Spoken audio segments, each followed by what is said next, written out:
Դեռևս դատական նիստերի ընթացքում խափամամիջոցի քննարկման ժամանակ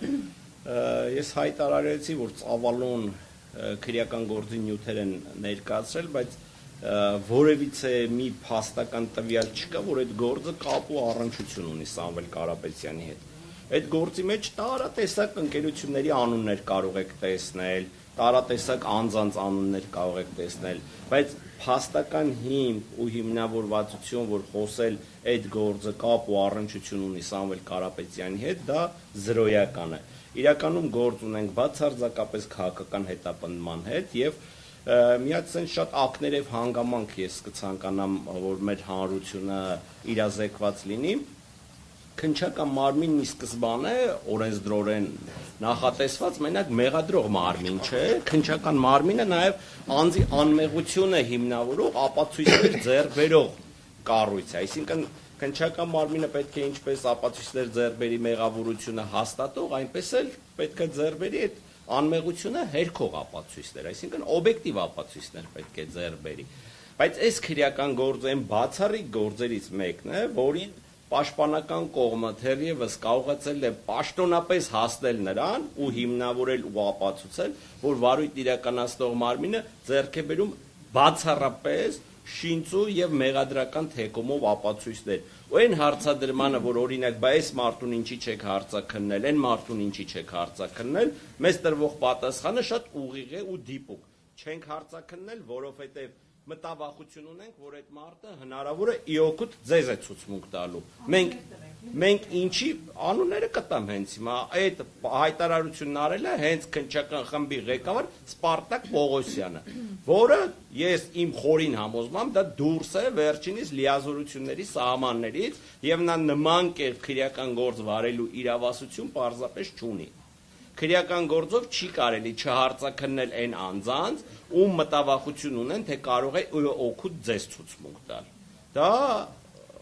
ոնց ասեմ, հակաօրինական է, հնարավորինս փորձում ենք մեղմ արտահայտվել։ Բայց այդ հակաօրինականության կոնտեքստում, երբ որ մենք տեսնում ենք ակնհայտ անարդար դատական ակտեր, դա խոսում է միայն մի բանի մասին, որ դատարանների նկատմամբ տեղի է ունենում մեր խորին համոզմամբ անասելի ճնշումներ։ Ու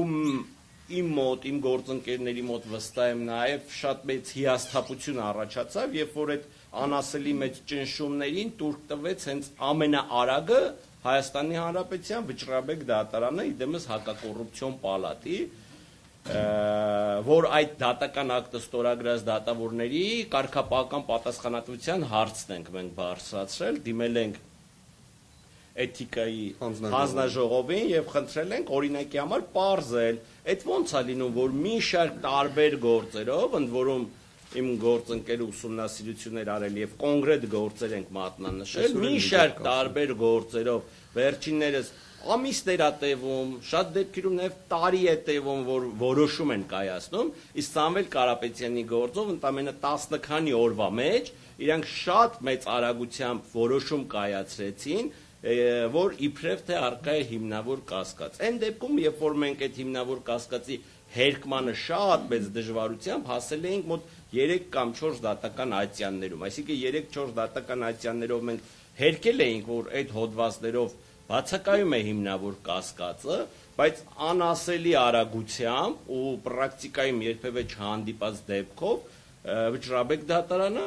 իմ խորին համոզմամբ խորը ճնշումների տակ, իսկ ճնշում են սովորաբար նրանց, ովքեր ճնշվող են, էլի, չճնշվող մարդուն երբեք չեն կարող ճնշել, ու իմ հիասթափությունը հենց կայանում է նրանով, որ Վճռաբեկ դատարանում իրոք այնպիսիներն էին, որոնց ամենահեշտը ճնշեցին։ Եվ ունեցան շատ մեծ արագությամբ դատական ակտեր, ժողովուրդ իրոք խայտառակ ապօրինությունների հետ գործ ունեն։ Օրինակ մեր հանրությունը այս ամեն ինչը լսելիս կարող է ասել, դե հա ինչ անենք, մեկը այդ իմ հետ չի կատարվում։ Իդեպ այդպես մի հատ շատ հետաքրքիր ներկայացում Վարդան Պետրոսյանն ունի, բոլորին խորհուրդ կտամ այս կոնտեքստում այդ ներկայացումը նայեն, բայց ախր այս ամեն ինչը շատ ուղղակի կապ ունի բոլորիս հետ։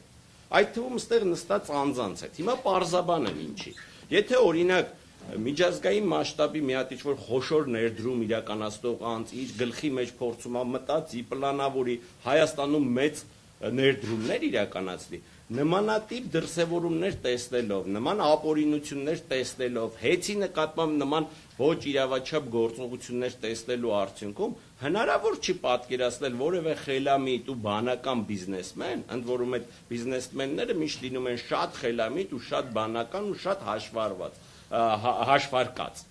բացառում է գալ են հետևության, որ մեր երկրում կանեն խոշոր ներդրումներ։ Իսկ եթե խոշոր ներդրումներ մեր երկրում չիրականացնեն, դա հենց այ բոլորիս է վերաբերում, դա բոլորիս խնդիրն է։ Եվ մենք պետքա բոլորով պայքարենք մեր երկրում տիրող այ նմանատիպ ապօրինությունների համար, քանի որ դրանք հենց ուղղակիորեն նաև վերաբերում են հենց մեզ։